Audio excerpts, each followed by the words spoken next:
Olá, está no ar mais uma edição do programa Trajetórias. Nosso convidado de hoje é médico há mais de 60 anos e já foi secretário municipal da Saúde aqui de Porto Alegre. Pedro Gus nasceu na capital e recentemente recebeu o título de cidadão emérito da cidade. Dr. Pedro Gus, muito bem-vindo, obrigada pela presença aqui no programa Bom Trajetórias. dia. Eu que agradeço a oportunidade de pelo menos mostrar aos amigos alguma coisa da minha trajetória. Tá certo. Bom, a entrega do seu título foi feita por um colega de profissão, Foi, doutor Tiago. vereador Dr. Tiago Duarte. Qual foi o significado dessa homenagem para o senhor? Olha, foi muito tocante. Eu já tive algumas... Pode imaginar que numa carreira de 60 anos a gente tem situações em que a gente é homenageado, ou pelo menos está num grupo de homenageados. A homenagem que o Dr. Tiago me proporcionou de Porto Alegre é uma situação muito boa para mim, porque eu realmente, sem fazer propaganda de Porto Alegre, eu gosto de Porto Alegre. Eu gosto de Porto Alegre. Eu conheci Porto Alegre com 5, 6 anos andando por essas ruas de Porto Alegre. Vocês não têm ideia do que eu caminhava naquela época. Eu morava na rua João Alfredo. Meus pais tinham uma casa de comércio na famosa Rua da Marge, onde o riacho passava a meia quadra da minha casa. As enchentes faziam parte da minha vida de menino. Pescar no riacho era uma coisa habitual para nós e os amigos. Era outra Porto Alegre, né? Era Porto Alegre. E eu, naquela ocasião, menino de 7, 8 anos, eu conhecia a Ponte de Pedra. Eu caminhava, não havia risco de uma criança ou um adulto andar em Porto Alegre. Então eu morava na rua João Alfredo com a Rua Lopo até a Ponte de Pedra, eram umas 10 quadras. Nós caminhávamos aquilo, primeiro por curiosidade de conhecer as ruas, era uma coisa de menino, era uma quadrilha, a gurizada dali da minha rua, né? Eram 6, 7, nós caminhávamos, íamos até a Ponte de Pedra, depois caminhávamos com uma intenção de juntar carteira de cigarro, não para fumar, para juntar carteira, nós fazíamos coleção das marcas de cigarro. Então nós juntávamos as carteiras na cidade. Hoje alguém diria assim, isso é sujo, não pega, etc. Mas naquela época eu lavava muito as mãos, na verdade, porque meu pai era muito cuidadoso quanto à nossa higiene. Então a gente aprendia, entrava em casa, largava as carteirinhas, limpava o que podia e lavava fundamentalmente as mãos. Então, com isso aí nós conhecíamos Porto Alegre.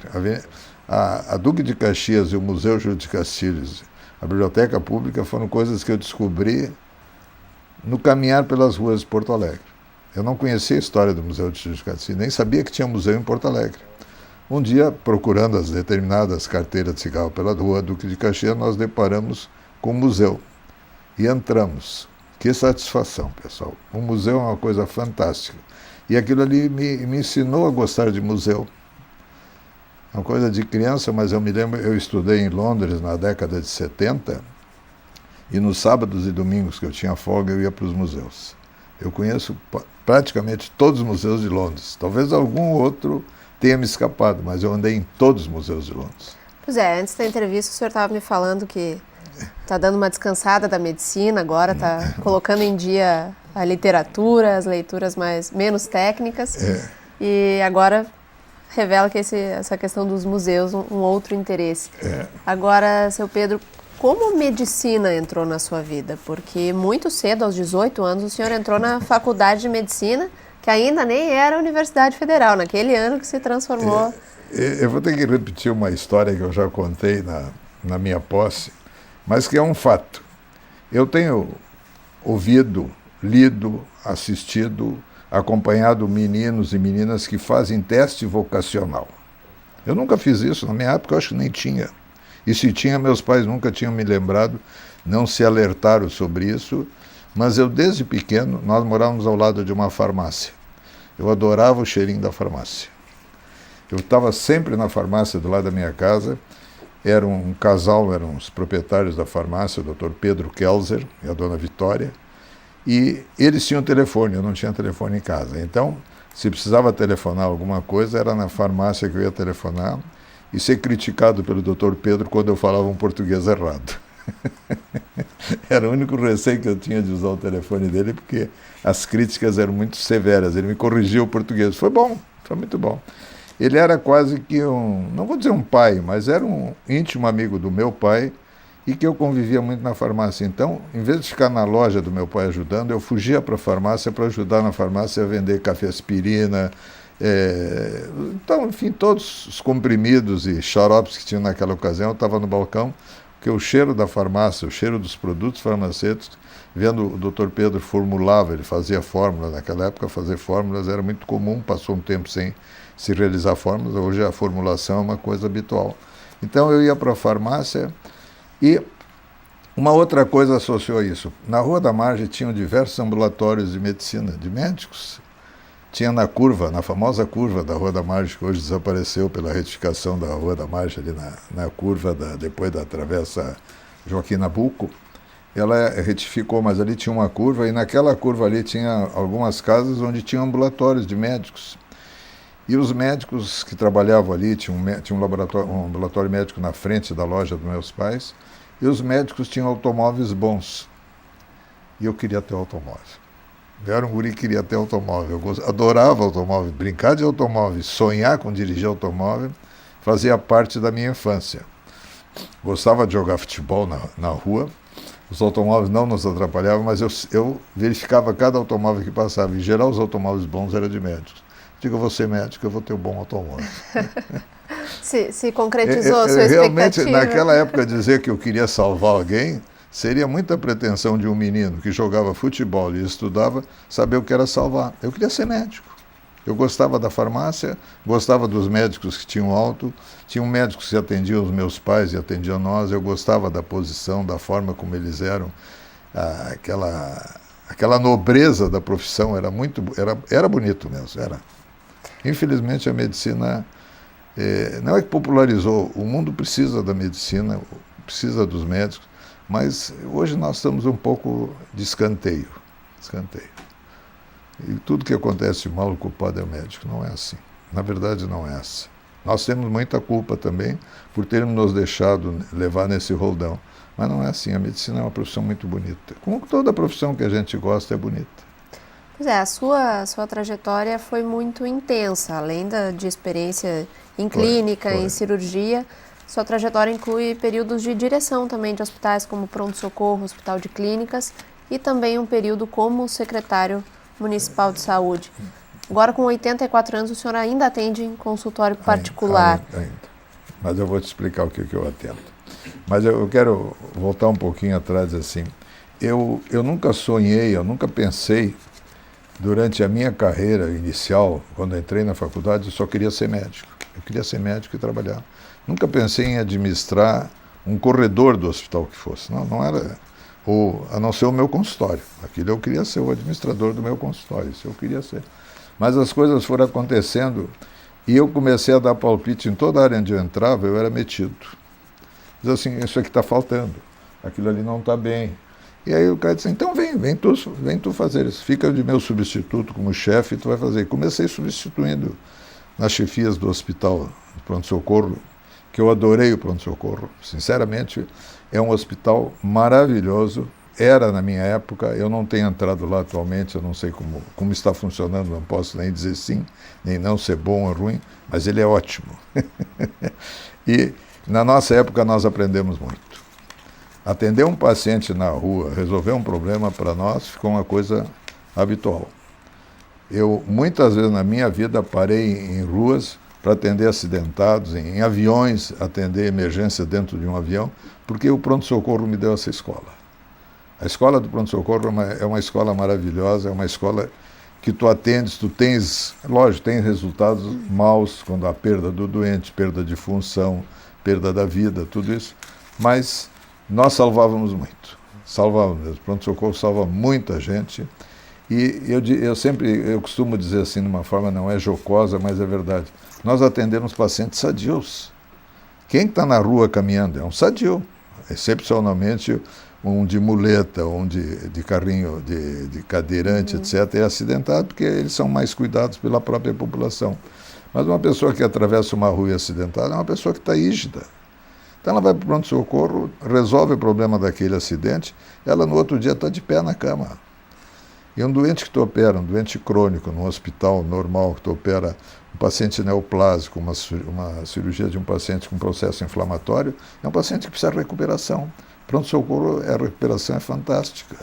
Tu opera num dia um esfaqueado todo cheio de pontadas de uma faca de pulmão, de abdômen, etc. No outro dia ele está sentado na cama e pede para ir embora. Entendeu? É possível, então o resultado é muito bom para a gente gosta, porque não é só operar, a gente quer ver o paciente bem, isso faz parte da nossa profissão. Não, operar, ótima operação, mas eu quero ver o resultado. Se o resultado é bom, então está completo o meu ato médico, entendeu? Então, quando a gente atende pronto-socorro e vê aquela pessoa chega lá toda sangue da cabeça até os pés, lava, prepara, vai para o bloco, opera, e no outro dia ele está sentado na cama e quer ir embora, ou pelo menos está em condições de ir embora até, se fosse o caso, é muito bom. Essa é a sua crítica que o senhor começou a traçar antes em relação à medicina de hoje? Perdeu essa visão generalista, na sua opinião? Qual seria o desafio? Perdeu uma coisa do que eu aprendi em medicina, que era a relação médico-paciente. Eu era o médico do paciente, o paciente era meu. Eu era o médico dele e ele era o meu paciente. É um sentido de propriedade. Ele achava que eu era o médico dele e eu achava que ele era o meu paciente. Era uma coisa que nós trocávamos propriedades. E eu cuidava dele do início ao fim e ele procurava manter comigo o contato até que um dia ele, se não gostasse de mim, ia para outro, tudo isso acontece. Entendeu? Mas aquela relação hoje... Tu vai num posto, tu é atendido por A, tu volta no outro posto, é o B, tu passa por todo o alfabeto e tu volta para o A 2 anos depois, provavelmente com a patologia piorada e não resolveu ainda. Isso é muito ruim, muito ruim. Essa é uma grande crítica também ao método da saúde pública. Né? Né? O sistema SUS é um sistema muito humano, porque atende a todos. Mas para atender todos, nós precisamos ter condições para atender. Se nós somarmos os leitos de hoje com os leitos quando eu era estudante, tinha mais leitos naquela época do que hoje. E tu vê a população de 50 anos atrás para a população de hoje. Agora, a partir dessa sua visão crítica da profissão e da própria organização da saúde, como o senhor avalia o seu período na Secretaria Municipal de Saúde? O senhor foi convidado pelo prefeito José Fogaça em 2005. Eu já tinha uma experiência prévia quando se organizou, vamos dizer assim, se mudou o esquema do pronto-socorro e da prefeitura. A prefeitura passou a ter uma secretaria. Já na época de 1900 e... deixa eu ver a data direitinho aqui, em 1965, 70 e 72, fundamentalmente, nessa época já tinha um outro sistema na prefeitura. A prefeitura tinha uma divisão de saúde, divisão de saúde, serviço social e a divisão de pronto-socorro. Aí se criou a Secretaria Municipal de Saúde e Serviço Social. Né? Nessa ocasião, eu fui convidado pelo Dr. Lomando, que foi secretário de Saúde de Porto Alegre, e ele era meu colega de turma, ele era um coronel da brigada, ele era meu colega de turma, ele foi convidado para ser secretário e ele um dia me telefona pronto-socorro, eu preciso que tu venha aqui. Eu fui lá, pensei que ele quisesse falar comigo por qualquer coisa de pronto-socorro. Ele, eu quero que tu venhas trabalhar aqui na divisão de saúde. Eu disse, mas eu gosto de pronto-socorro. Ele, mas eu preciso de uma pessoa que seja minha amiga. Eu disse, bom, se tu precisa de um amigo, eu sou teu amigo. E fiquei, e nessa conversa eu fiquei mais de 10 anos como diretor da Saúde Pública de Porto Alegre. De modo que quando eu fui convidado para a Secretaria de Saúde, foi muito emocionante para mim, porque eu já estava aposentado e fui convidado para ser secretário de Saúde do município. O senhor não tinha nenhuma vinculação partidária? Foi uma decisão... Nenhuma, e não tem até hoje. E não aceitei entrar em partido nenhum. Não aceitei na época da ditadura. Nessa época que eu fui diretor da Divisão de Saúde, havia um sistema de exceção no Brasil e eu recebi uma ficha para assinar para o partido, que era o partido do governo. Eu digo, eu não assino ficha. Se tu queres, eu vou embora. Ainda disse isso para o doutor Lomando, eu vou embora, mas eu não vou assinar ficha, porque até hoje eu não achei um partido ideal para mim assinar ficha. Eu vou ser de um partido quando aquele partido realmente tem uma tiver uma linha que me agrade. Pode ser que eu seja muito exigente, eu não conheço a política, mas eu não quero. Porque eu vejo essa variedade de política, de partidos associados aqui, inimigos no norte, mais ou menos amigos no centro-oeste e outros inimigos no nordeste. Então é uma coisa que eu não consigo entender o que é a política de conchavos. Eles precisam fazer isso porque política é um sistema que tem que ter essa atitude política. Agora, mais de 30 anos depois da sua primeira experiência como gestor público, como foi essa sua posição dentro, como secretário municipal? Bom, não me foi solicitado adesão partidária nenhuma. Eu assumi... uma coisa aconteceu, eu realmente não conhecia o prefeito Fogaça. Quem me convidou, em nome do Fogaça, foi o doutor Edizeu. Que havia sido seu aluno, inclusive. Que havia sido meu aluno. E ele me telefona em novembro, quando eles foram eleitos em outubro. Em novembro ele me telefona, eu estava até caminhando, eu caminhava em torno do meu prédio mesmo, ali tem uma área boa para caminhar, eu estava caminhando. E eu recebo um telefonema que ele queria falar comigo. Ainda a minha senhora que estava caminhando comigo disse assim, será que ele quer contigo? Eu digo, ele vai querer fazer algum curso para atualização dos médicos da prefeitura e quer que eu coordene o curso. Foi o que eu pensei. Aí ele chega na minha casa, nós subimos, né, eu saí do pátio, do jardim, e fui para o meu apartamento, e ele disse, eu vim aqui te convidar, em nome do prefeito Fogaça, para tu assumir a Secretaria de Saúde. Digo, olha, Eliseu, eu fico muito satisfeito, mas eu tenho muito receio. Eu já vi tantos nomes no jornal de políticos, candidatos a cargos, inclusive da Secretaria de Saúde, que eu me sinto perdido no meio dessa massa, eu não vou ter força para competir com os que querem ser secretário.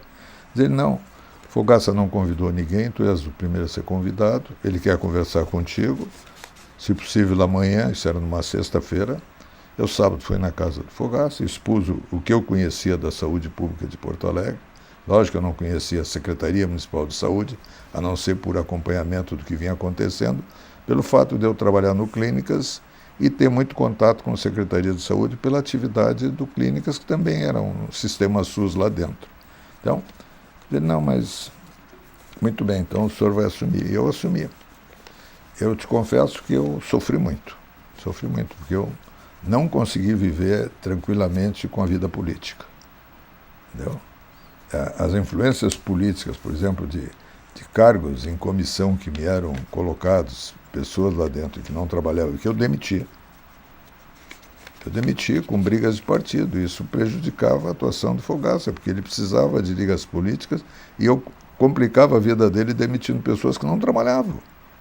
Eu digo, eu preciso de pessoas que trabalhem, não preciso de pessoas para fazer número aqui dentro. Não preciso ter uma secretaria cheia, com todos os gabinetes ocupados e não produzindo nada.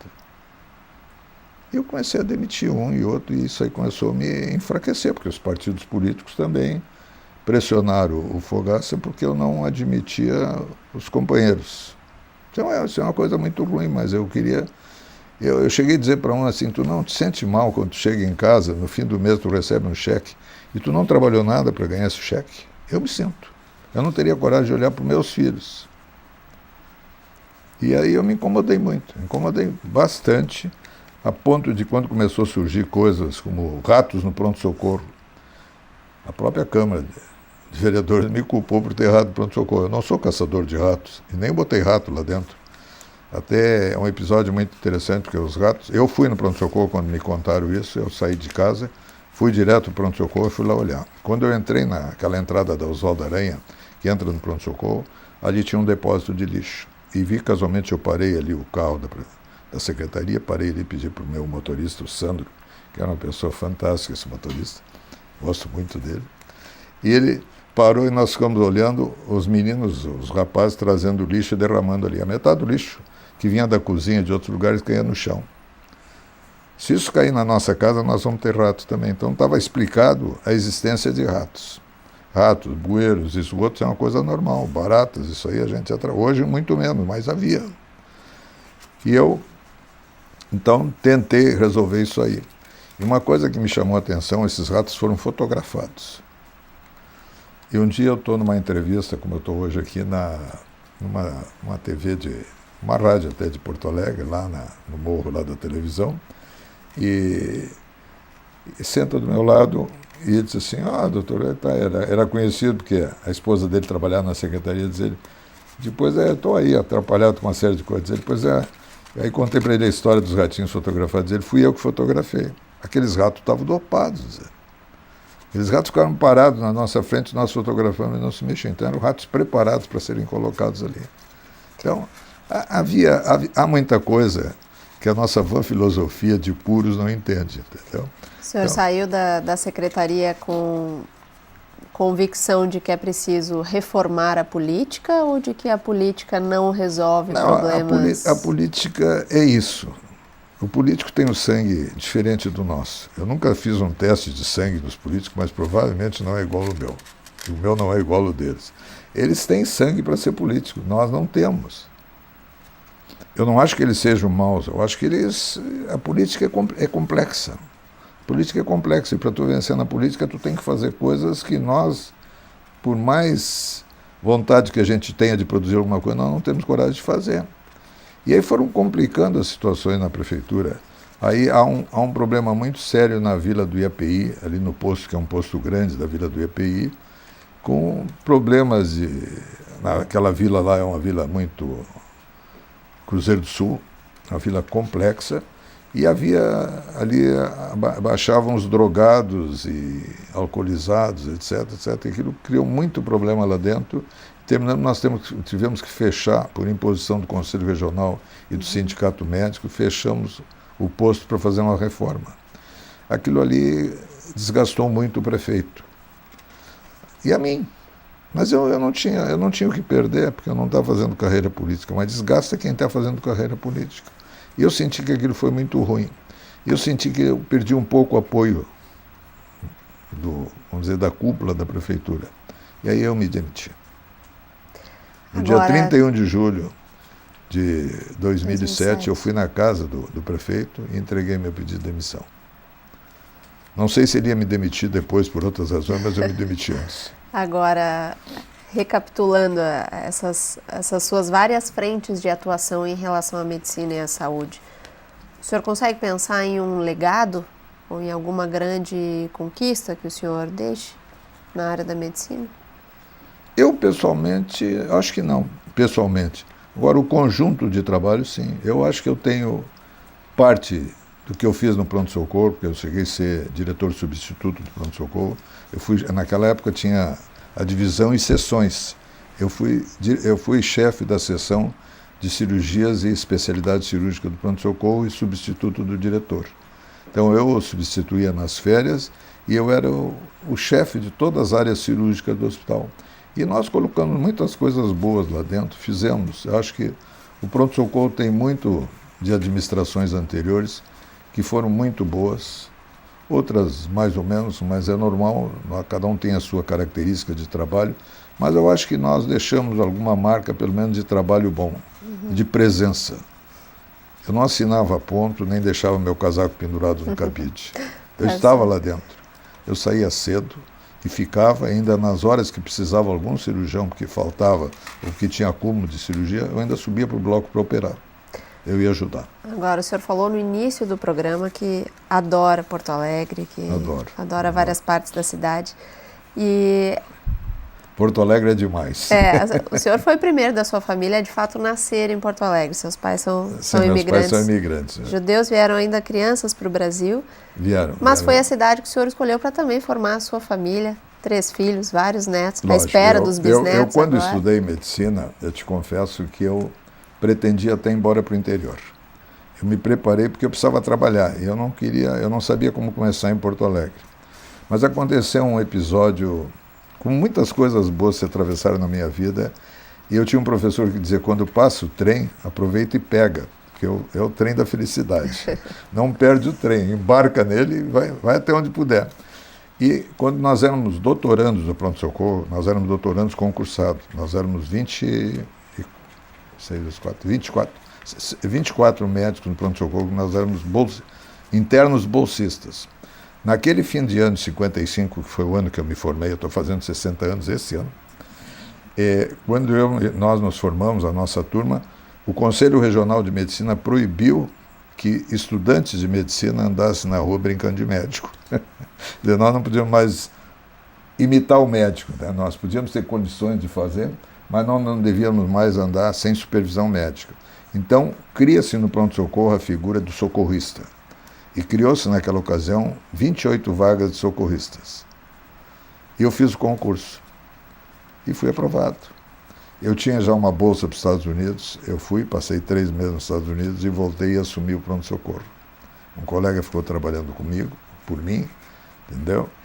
E eu assumi o pronto-socorro e desde aquela época eu tenho uma memória muito boa, muito grata ao que o pronto-socorro me ensinou e o que eu pude desenvolver de trabalho lá dentro. E nós, realmente, eu me preparei para ir para o interior. Com essa oportunidade de ser médico do pronto-socorro, a minha esposa já era professora na universidade, ela leciona matemática, não tem nada a ver com a minha área. E ela já estava trabalhando, então, com o salário dela. O meu salário, eu pelo menos, já podia pagar o aluguel.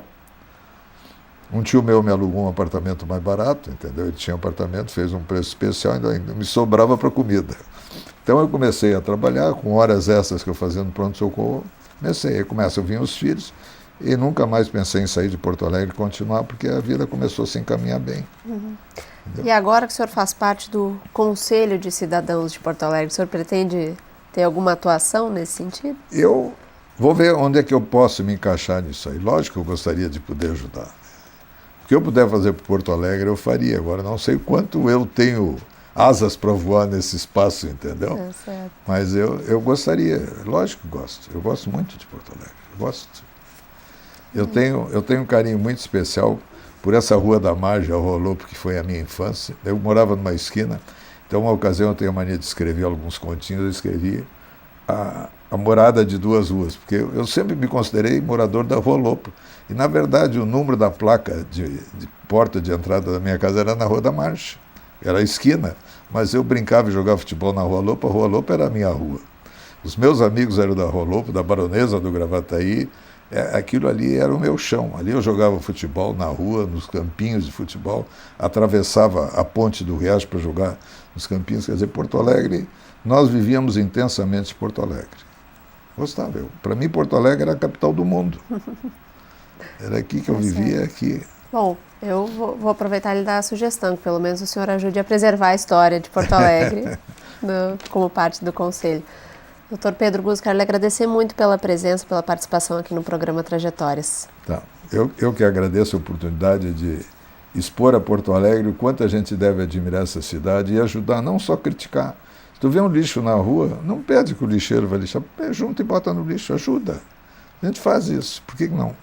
Cidadania faz parte. Lógico, tem calçadas para ser arrumada, tem, mas as próprias árvores que nascem e que estão ali, elas empurram aquelas pedras. Então, quando a gente passa perto de uma árvore, tem que cuidar porque o calçamento está irregular. Não culpa a prefeitura só porque aquilo ali. Nós temos a mania de culpar o poder público. O poder público tem responsabilidade, mas cada um de nós fizer a sua parte, tudo vai ser melhor. Bem, tá aí o recado de um cidadão de Porto Alegre. Doutor Pedro, obrigada. Muito obrigado. Eu agradeço também a sua audiência. O programa Trajetórias de hoje termina aqui, mas na semana que vem a gente volta com mais um cidadão que ajuda a construir Porto Alegre.